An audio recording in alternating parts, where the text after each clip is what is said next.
के 9 बजे के बुलेटिन में कहेंगे खुशामदीद। मैं हूं सादिया साहब और मैं हूं जवाद कमाल और मैं हूं सहर फातमा। हेडलाइंस आप जान चुके हैं, बुलेटिन का बाकायदा आगाज करेंगे इस खबर के साथ कि इंतशारी और सड़कों की सियासत का रुख तब्दील हो गया। हुकूमत और पाकिस्तान तहरीक इंसाफ में फासले सिमटने लगे, दोनों के दरमियान राबते बहाल। पीटीआई ने मुज़ाकरात के लिए हुकूमत से रुजू कर लिया। ज़राए के मुताबिक स्पीकर कौमी असम्बली अयाज सादिक ने फरीक़ैन को मुज़ाकरात की पेशकश की थी। मुज़ाकरात बगैर किसी पेशगी शराइत के होंगे।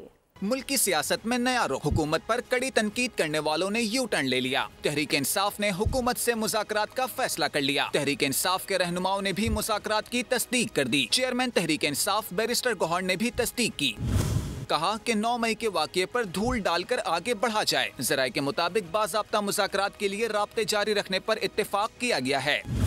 स्पीकर असेंबली अयाज सादिक ने पार्लियामेंट में मुज़ाकरात की तजवीज़ हुकूमत और तहरीक इंसाफ दोनों को दी थी। फरीकैन ने रजामंदी जाहिर कर दी। मुज़ाकरात बगैर किसी पेशगी शराइत के होंगे। मुज़ाकरात का मकसद मुल्क में सियासी अदम इस्तेहकाम और जारी तनाव में कमी लाना है। फरीकैन जल्द मुज़ाकराती कमेटियों के अरकान के नामों पर मुशावरत करेंगे। बहुत हो गया, 9 मई की धूल अब बैठनी चाहिए। 24 नवंबर का एहतजाज पुरअमन था। ऐवान से इंसाफ लेना चाहते हैं। चेयरमैन पीटीआई बैरिस्टर गौहर का कौमी असम्बली के इजलास से खिताब। अपोजिशन लीडर उमर अयूब ने कहा कि शहबाज शरीफ ने डी चौक फतह करने की कोशिश की। हुकूमत मुआशी बेहतरी के इक़दाम के बजाय गलत एदाद शुमार पेश कर रही है। जवाब में वज़ीर कानून आज़म नज़ीर तारा ने कहा कि अच्छा है कि उमर अयूब ने लश्कर कशी छोड़कर पार्लियामान को तरजीह दी। उन्हें असम्बली में खुशामदीद कहते हैं। अवाम ने हमें इसी चीज़ का मैंडेट दिया है। वज़ीर आज़म की क़यादत में मईशत की बेहतरी पर काम जारी है। तनकीद करें, लेकिन जो चीज़ अच्छी हो उसको सराहना भी चाहिए। मिनिस्टर उठ के शहबाज शरीफ ऑर्डर करता है कि डी चौक पे आप निहत्ते शहरियों पे live bullets full metal jackets की मारे, बाकियों को अरेस्ट किया जाता है बगैर किसी वजह के। मुल्क में रूल ऑफ लॉ ही नहीं है। सबसे बड़ी चीज यह है जनाब स्पीकर, इन्फ्लेशन नीचे नहीं आ रही। शहबाज शरीफ और इनके वुज़रा उठ के कहते हैं जी महंगाई जो है खत्म हो गई है, सच्चाई आ गई। अब कौन सी दुनिया में रहते हो भाई तुम। खुशामदेद कहूँगा कि अच्छा किया उन्होंने कि जो पार्लिमानी जमहूरियत का हुसन है उसमें इजाफा करते हुए लश्कर कशी को छोड़ के पार्लिमान में आने को तरजीह दी और यहाँ पे बात करनी शुरू की। अवाम ने मैंडेट भी हमें इसी बात का दिया है। आप हम पे तनकीद भी किया करें, हमारी तस्हीह भी करें। वज़ीर आज़म पाकिस्तान ने जब से ओहदा संभाला है पिछले 8 माह में, वो डेली कम से कम 2 से 3 मीटिंग सिर्फ इकॉनमी साइड की, इन्वेस्टमेंट्स कैसे बेहतर आ सकती हैं, और ये सारी चीज़ें जुड़ी हुई हैं एक दूसरे से। 9 मई को धूल उड़ाने वाले आज धूल बिठाने की बात कर रहे हैं। तहरीक इंतशार गोली चलने का झूठा बयानिया बता रही है। वफाकी वज़ीर इत्तलात अता तारड़ की बैरिस्टर गौहर के बयान पर कड़ी तनकीद। सवाल किया कि गोली चली है तो सबूत सामने क्यों नहीं लाते, दौड़ क्यों लगाई, मौके से भागने वाले बहाने बना रहे हैं। गुलेलों, पत्थरों और आतिशी असलहे से लैस शरपसंदों ने 26 नवंबर को वफाक पर चढ़ाई की। पुलिस और रेंजर्स के जवानों को शहीद और जख्मी किया। इस नुकसान का मदावा कौन करेगा। लीगी रहनुमा बिलाल कियानी का प्रोग्राम बोल आदिल अब्बासी के साथ में बड़ा इंकशाफ। कहा पीटीआई अब पाँव पड़ने को तैयार हो गई है। मुज़ाकरात के लिए शराइत आयद करने वाले अब हर सूरत मुज़ाकरात चाहते हैं।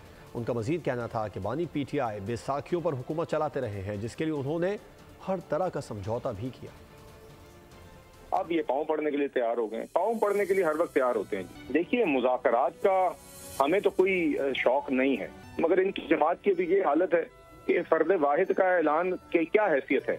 क्या आपको पता है कि कल उसकी बुशरा बीबी नफी नहीं करेंगी या लीमा खान नफी नहीं करेंगी। इन्होंने तो इसके अलावा बैसाखियों के अलावा ना कभी ऑपोजिशन कर सके हैं, ना ये कभी हुकूमत कर सके। तो 2018 से 2022 तक पीटीआई ने सबसे पहले तो खुद कोई कसर नहीं छोड़ी। उसके बाद जो किया वो तो एक अलहदा है ना। उससे पहले भी कोई कसर छोड़ी नहीं। 4 साल में 4 वज़रा खजाना है। आपकी मुस्तकिल महंगाई रही, इतनी मईशत के ऊपर तो तबाही पे आपने कोई कसर नहीं छोड़ी। उसके बाद जाते जाते भी अपना जाते हुए IMF प्रोग्राम सबोटाज किया। बानी पीटीआई को इख्तिदार में लाने वालों में फैज हमीद सर फहरिस्त थे। लगता है बानी पीटीआई और फैज हमीद की शराकत दारी 2018 से कबल ही चल रही थी। वजीर दिफा ख्वाजा मोहम्मद आसिफ की पार्लियामेंट हाउस के बाहर मीडिया से गुफ्तगू। कहा 9 मई के रोज भी ये शराकत दारी कायम थी। सजा कानून के तहत होगी, कानून खुद फैसला करेगा। बुशरा बीबी ने दीगर लोगों के हमराह बड़ी करप्शन की। दोनों हिस्सेदार थे 4-5 साल 6 साल। पाकिस्तानी PTI को इक़्तिदार में लाने का जो मेन किरदार थे उनमें सरफ़हरिस्त जो है वो फैज़ अहमद साहब थे। मेरा ख्याल है कि ये पार्टनरशिप जो है 2018 के इलेक्शन से पहले की चली हुई है और उसके बाद भी चलती रही। 9 मई को भी ये पार्टनरशिप कायम थी, 9 मई के बाद भी ये पार्टनरशिप चलती रही। ये कानूनी बात है, ये कानून फैसला करेगा। अगर मेरा ख्याल है कानून जो है खुद ही वाज़े कर गए हुए हैं बानी PTI, और जिस तरह लूट मार का बाज़ार गर्म हुआ, जिस तरह बानी PTI और उनकी मौजूद साहबा और दूसरे लोगों ने, बहुत से लोगों ने, बड़े बड़े जो टाइकून्स हैं उनके साथ मिलके प्रोपेगेंडा करने वाले 2018 के इंतखाबात की बात क्यों नहीं करते? 72 घंटे से ज्यादा तक नताइज रोके गए। नायब वजीर आजम इसहाक डार का सेनेट में इजहार ख्याल। उन्होंने कहा कि पुरअमन एहतजाज सबका हक है। एहतजाज के नाम पर तोड़फोड़ रियासत के लिए नुकसानदेह है। आने वाली नस्लों की बेहतरी के लिए काम करना है। मौजूदा हुकूमत ने किसी के खिलाफ मुकदमात नहीं बनाए। 2018 का हिसाब जो है वो सारी दुनिया को पता है कि क्या हुआ, इलेक्शन किसका जीता हुआ था, किसको जितवाया गया। आप 2018 का हमारा मैंडेट वापस लौटा दें, हम उसको लेके अपनी टर्म पूरी कर लेते हैं, फिर आप 2024 का मैंडेट ले लें और फिर उसकी टर्म पूरी कर लें। 72 घंटे तक कई हलकों के रोके रखे रिजल्ट्स, और फिर एक नतीजा जो एक प्री ऑर्केस्ट्रेटेड था वो 2018 में दिया गया। ये यलगार से कोई मामला हल नहीं होते।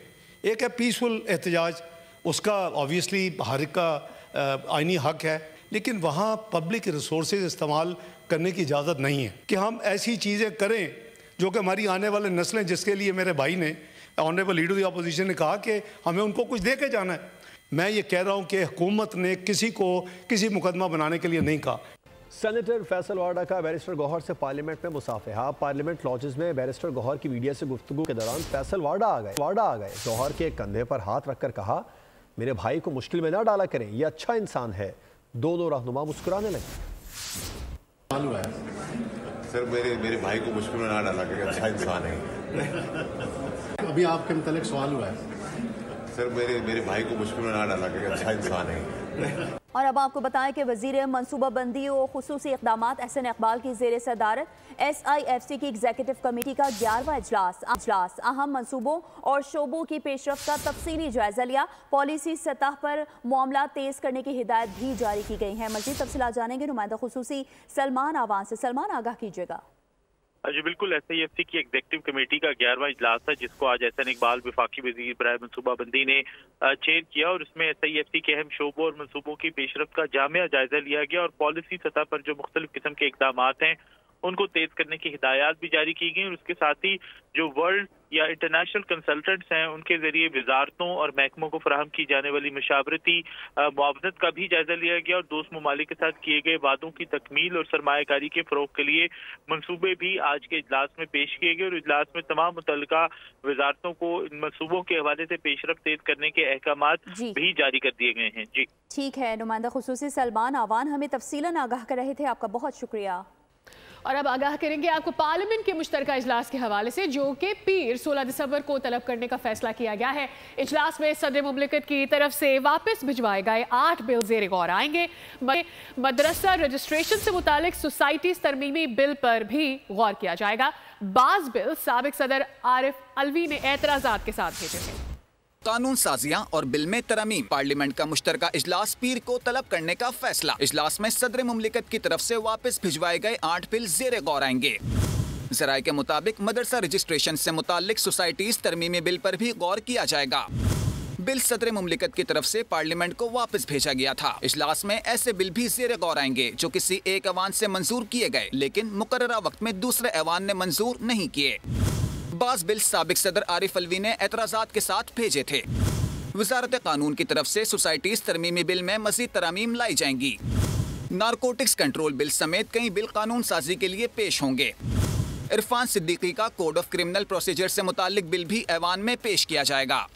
वफाकी काबीना में मजीद 10 अरकान को शामिल किए जाने का इम्कान है। नाम भी सामने आ गए हैं। सरदार यूसुफ, डॉक्टर तारिक फजल चौधरी, बैरिस्टर अकील, हनीफ अब्बासी, साद वसीम और शेख आफ्ताब की काबीना में शमूलियत का इम्कान है। वफाकी काबीना का बड़ा फैसला, अरकान की तादाद बढ़ाने पर गौर। ज़राए के मुताबिक वफाकी काबीना में तौसी का फैसला कर लिया गया। रवां माह के दौरान ही वज़ीर आज़म की जानिब से काबीना में तौसी का ऐलान मुतवक्के है।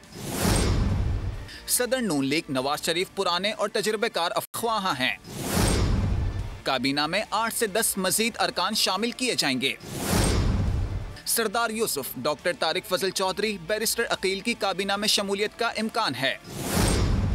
हनीफ अब्बासी, साद वसीम, शेख आफ्ताब के नामों पर भी गौर किया जा रहा है। लीगी क़यादत की 2 ख़वातीन को भी काबीना में लाने पर मुशावरत जारी है। पाकिस्तान की मईशत मजबूत हो रही है। महंगाई 3.5 साल की कम तरीन सतह तक पहुंच गई। कंज्यूमर कॉन्फिडेंस इंडेक्स सर्वे की चौथी सहमाही रिपोर्ट ने तस्दीक कर दी। सर्वे मुआशी हालात, सरमायाकारी की सलाहियत उजागर करता है। पाकिस्तान ने पहली बार तुर्किया को आलमी सारिफ एतमाद के इंडेक्स में पीछे छोड़ा है।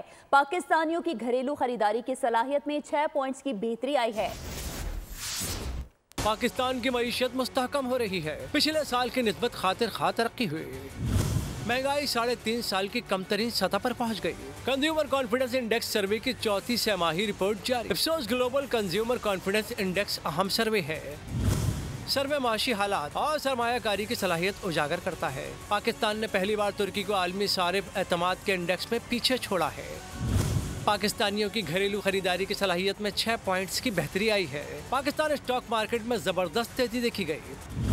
100 इंडेक्स में 1254 पॉइंट्स इजाफा हुआ। मार्केट 1,10,151 पॉइंट्स पर ट्रेड कर रही है। सर्वे के नताइज में कई इक्तिसादी रिकॉर्ड्स भी कायम हुए, जिसके मुताबिक मकामी इक्तिसादी हालात पर पाकिस्तानियों का एतमाद 20% बढ़ चुका है। बोल न्यूज से गुफ्तगू में मुशीर खजाना खुर्रम शहजाद ने कहा कि मईशत के इस्तेहकाम का तासुर आवाम में बहुत बेहतर हुआ है। महंगाई में बहुत कमी आई है। ये बड़ी इंपॉर्टेंट डेवलपमेंट है कि लोगों की तरफ से जो है ऑप्टिमिज्म में इजाफा हुआ है और कंट्री की जो डायरेक्शन है ये शो करता है कि राइट है। मुशीर खजाना ने कहा मईशत की दुरुस्त समत में पेशरफ्त से रोजगार की सिक्योरिटी मुस्तहकम हुई है। आम आदमी के साथ साथ सरमायाकार का एतमाद भी बढ़ा है, जो स्टॉक मार्केट की तेजी में नुमाया है। पाकिस्तान स्टॉक मार्केट में आज कारोबारी हफ्ते के तीसरे रोज तेजी बरकरार रही है। 100 इंडेक्स 1913 पॉइंट्स इजाफे से 1,10,810 पॉइंट्स पर बंद हुआ है। दिन भर 471 कंपनीज के शेयर्स में कारोबार हुआ।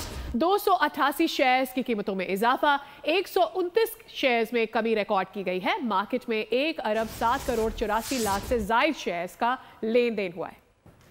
खबर यह है कि पीपल्स पार्टी और हुकूमत के दरमियान मुज़ाकरात का मामला, पीपी क़यादत ने मुज़ाकराती वफ्द को फ्रंट फुट पर खेलने की हिदायत कर दी है। मुज़ाकरात का दूसरा दौर 24 दिसंबर को लाहौर में होगा। पीपल्स पार्टी और हुकूमत के दरमियान मुज़ाकरात जारी। हुकूमत पीपी मुज़ाकरात की रिपोर्ट पीपी क़यादत को पेश कर दी गई। पीपी क़यादत ने मुज़ाकराती टीम को फ्रंट फुट पर खेलने की हिदायत कर दी। ज़राए के मुताबिक पीपी क़यादत का कहना है कि हुकूमत का तयशुदा बातों पर दोबारा मुज़ाकरात करना अफसोसनाक है। पीपी तयशुदा तहरीरी मुआहदे के हर नुक्ते का दिफा करेगी। पीपल्स पार्टी क़यादत ने वफ्द को मुज़ाकरात की तफसीली रिपोर्टिंग की हिदायत भी की है। पीपी और हुकूमत में मुज़ाकरात का दूसरा दौर 24 दिसंबर को लाहौर में होगा। गुज़िश्ता रोज़ मुस्लिम लीग नून और पीपल्स पार्टी की इस्लामाबाद में बैठक लगी थी, जो बेनतीजा रही। खबर शामिल करेंगे जराइम की दुनिया से, जहां सारा शरीफ कत्ल केस का फैसला आ गया। मकतूल सारा का वालिद इरफान शरीफ और सौतेली वालिदा बिनिश बतूल और चचा फैसल मलिक को मुजरिम करार दिया गया है। सारा शरीफ के कत्ल के जिम्मेदारान को 17 दिसंबर बरोज मंगल सजा सुनाई जाएगी।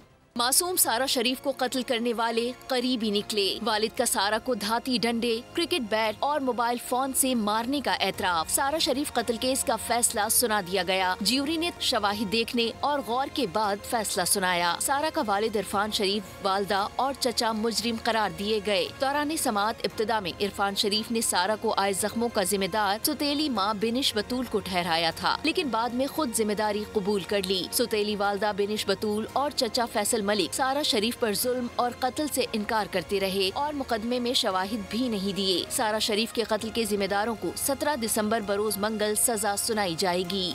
और अब आपको बताएंगे कि बोल न्यूज ने एक और एजाज अपने नाम कर लिया है। पहाड़ों के आलमी दिन पर बोल न्यूज की प्रोडक्शन को सबसे बेहतरीन करार दिया गया है। WWF ने बोल न्यूज को अवार्ड से नवाजा है।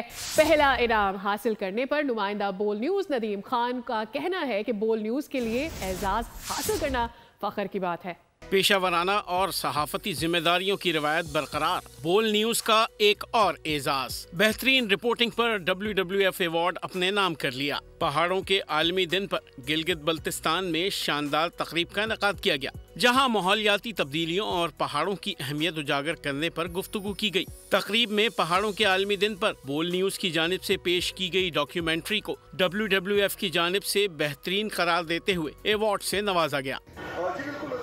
दुनिया भर जो है वो क्लाइमेट चेंज की वजह से मुतासिर हो, पहाड़ी इलाके जो है वहाँ पे भी दर्जे हरारत बढ़ने की वजह से जो है पानी के बहाव में बहुत ज़्यादा इजाफा हो गया। ग्लेशियर पिघलने का अमल जो है तेजी से जारी है। नुमाइंदा बोल न्यूज नदीम खान के मुताबिक बेहतरीन करार दी गई रिपोर्ट को तकरीब में स्क्रीनिंग के लिए भी पेश किया गया।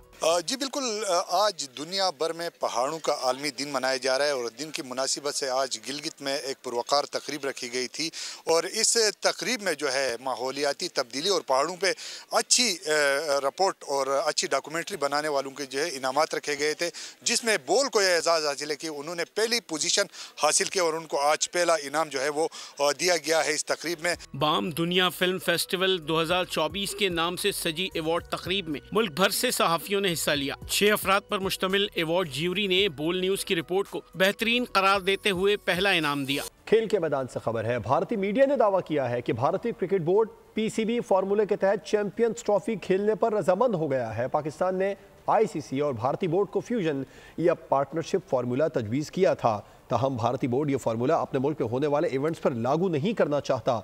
इंडियन मीडिया का कहना है कि BCCI ये बात तो मान गया है कि पाकिस्तान भारत में होने वाले ICC इवेंट के ग्रुप मैचेस न्यूट्रल वेन्यू पर खेले, लेकिन सेमीफाइनल या फाइनल में पहुंचने की सूरत में उसे भारत में खेलना होगा। और अब खबर यह है कि 14 दिसंबर से शुरू होने वाले ब्रिस्बेन टेस्ट के 5 दिन बारिश की पेशगोई की गई है। भारत के वर्ल्ड टेस्ट चैंपियन के फाइनल में पहुंचने का मिशन नाकामी से दो चार होने का खतरा पैदा हो चुका है। भारत को ऑस्ट्रेलिया के खिलाफ 5 मैचेस की टेस्ट सीरीज 4-1 से जीतने का लाजमी चैलेंज दरपेश है। टेस्ट सीरीज 1-1 से बराबर है। ब्रिस्बेन टेस्ट के पहले दिन 50%, दूसरे और तीसरे दिन 40-40, चौथे दिन 30, 5वें और आखिरी दिन 40% बारिश का इम्कान जाहिर किया गया है। 9 बजे के बुलेटिन से इतना ही। मज़ीद किसी भी खबर की डिटेल के लिए विजिट कीजिए हमारी वेबसाइट bolnews.com और देखते रहिए बोल। सब्सक्राइब करें और बेल दबाएं ताकि कोई खबर रह न जाए।